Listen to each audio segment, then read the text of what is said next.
नमस्कार दोस्तों, स्वागत है आपका और आपके साथ मैं हूं आशिमा त्यागी। दोस्तों फिर हाजिर हूं एक बार फिर सच का संवाद आपके बीच लेकर, वो मुद्दा लेकर जो कहीं ना कहीं आपसे छूट गया है या आप तक पहुंचा नहीं है।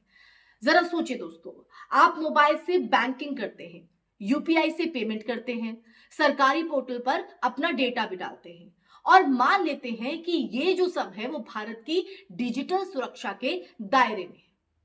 लेकिन सोशल मीडिया पर एक दावा जो है वो तेजी के साथ फैल रहा है। भारत का साइबर सिक्योरिटी सेक्टर इजराइल के कंट्रोल में है। सवाल ये नहीं है कि ये बात चौंकाने वाली है या नहीं। सवाल यहां पर यह है कि इसमें सच्चाई कितनी है। क्या वाकई वाकई भारत की डिजिटल सुरक्षा की चाबियां किसी दूसरे देश के हाथ में है, या फिर इस दावे के पीछे आधी अधूरी जानकारी और अतिरंजना है। आज इस वीडियो में, इस चर्चा में हम इसी दावे को परत दर परत खोलेंगे, भावनाओं से नहीं, तथ्यों से, सच्चाई के साथ। भारत की अगर हम बात करें तो भारत आज दुनिया के सबसे तेजी से डिजिटाइज जो होते देशों में से एक है। Aadhaar, UPI, DigiLocker, online banking, telecom network, railway, power grid, सब कुछ डिजिटल सिस्टम पर निर्भर है। और ऐसे में साइबर अटैक सिर्फ डेटा चोरी नहीं बल्कि राष्ट्रीय सुरक्षा का मुद्दा बन जाता है। और यही वजह है कि भारत को दुनिया की बेहतरीन साइबर टेक्नोलॉजी, एक्सपर्टीज और इंटेलिजेंस सहयोग की जरूरत पड़ती है। अब आते हैं उस देश पर जिसका नाम इस दावे में बार बार लिया जा रहा है, इजराइल। इजराइल को दुनिया में साइबर सिक्योरिटी का पावर हाउस माना जाता है। वहां की जो सैन्य यूनिट्स है, वो खासकर यूनिट 8200 से निकले कई एक्सपर्ट्स ने ग्लोबल लेवल की साइबर कंपनियां बनाई है। और यही वजह है कि इजराइल की टेक्नोलॉजी अमेरिका, यूरोप, एशिया हर जगह इस्तेमाल होती है। भारत भी इसका अपवाद नहीं है। भारत और इजराइल के बीच अगर हम देखें तो साइबर सिक्योरिटी सहयोग जो है वो कोई छिपी हुई साजिश नहीं है बल्कि आधिकारिक और घोषित रणनीतिक साझेदारी है। दोनों देशों ने cyber threat intelligence, training, research, best practices share करने के लिए समझौते किए हैं। और इसका जो मकसद है वो साइबर आतंकवाद, हैकिंग और क्रिटिकल इंफ्रास्ट्रक्चर पर हमलों से बचाव। लेकिन सहयोग और कंट्रोल, इन दोनों में जमीन आसमान का जो है फर्क होता है दोस्तों। और ये फर्क ही समझना जरूरी है। ये समझना जरूरी है कि भारत का साइबर सिक्योरिटी सिस्टम किसी एक कंपनी या एक देश पर निर्भर नहीं है। भारत की अपनी संस्थाएं हैं, जैसे सीआरटी इन, जो देश में साइबर घटनाओं की निगरानी, रिस्पांस और अलर्ट जारी करने का काम करती है। इसके अलावा सीआरटी इन सीधे भारत सरकार के अधीन काम करता है, ना कि किसी विदेशी सरकार के निर्देश पर, यानी इस पर भारत का ही कंट्रोल है। अब जहां तक प्राइवेट सेक्टर की अगर हम बात करते हैं तो प्राइवेट सेक्टर की बात है, भारत में सैकड़ों देसी साइबर सिक्योरिटी स्टार्टअप्स और जो कंपनियां हैं वो काम कर रही हैं। हाँ, ये भी कहीं ना कहीं सच है कि कई भारतीय जो कंपनियां हैं वो इजराइल और अमेरिका और यूरोप की कंपनियों से सॉफ्टवेयर खरीदती हैं या टेक्नोलॉजी लाइसेंस खरीदती हैं। लेकिन यही मॉडल दुनिया भर में चलता है। क्या अमेरिका की साइबर सिक्योरिटी इंडस्ट्री भारत के कंट्रोल में है?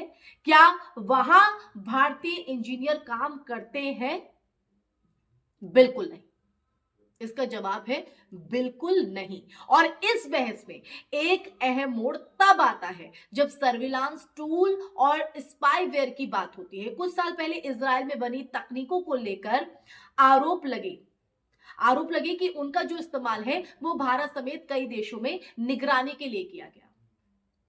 और इन रिपोर्ट्स ने प्राइवेसी, नागरिक अधिकार और सरकारी जवाबदेही पर गंभीर सवाल भी उठाए।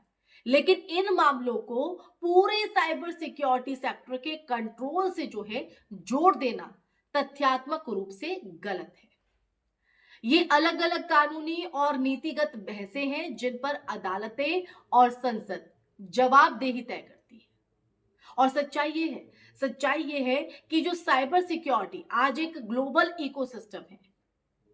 कोई भी देश, चाहे वो भारत हो, अमेरिका हो या इजराइल, पूरी तरह से आत्मनिर्भर नहीं, technology, chips, software, cloud encryption, सब के सब जो है वो इंटरनेशनल सप्लाई चेन से आते हैं दोस्तों। भारत भी धीरे धीरे स्वदेशी क्षमताएं जो है वो विकसित कर रहा है, इसमें कोई दो राय नहीं, लेकिन इस संक्रमण काल में अंतरराष्ट्रीय सहयोग जरूरी है। तो फिर ऐसे जो दावे हैं वो वायरल क्यों होते हैं?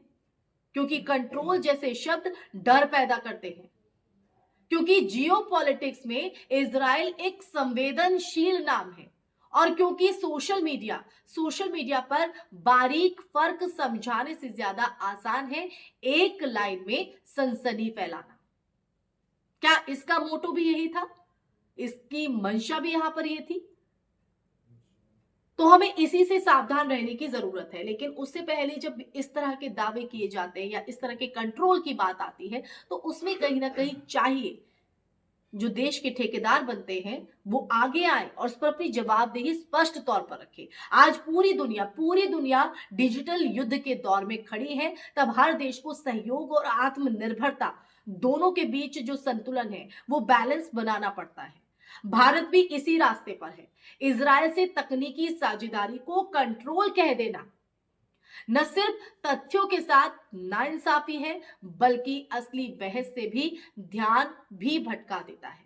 और असली बहस दोस्तों ये है कि भारत अपनी डिजिटल सुरक्षा में कितना पारदर्शी है, कितनी तेजी से स्वदेशी क्षमताएं विकसित कर रहा है और नागरिकों के डेटा की सुरक्षा को कितनी प्राथमिकता देता है।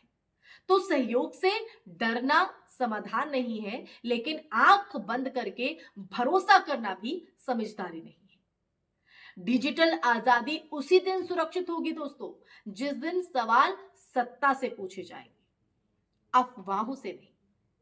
इसी के साथ इस चर्चा में फिलहाल के लिए बस इतना ही दोस्तों। ये चर्चा आपको कैसी लगी कमेंट सेक्शन में कमेंट करके जरूर बताइएगा। फिर हाजिर होंगी ऐसी ही चर्चा लेकर, तब तक के लिए अपना ख्याल रखिए। जय हिंद, जय भारत, नमस्कार।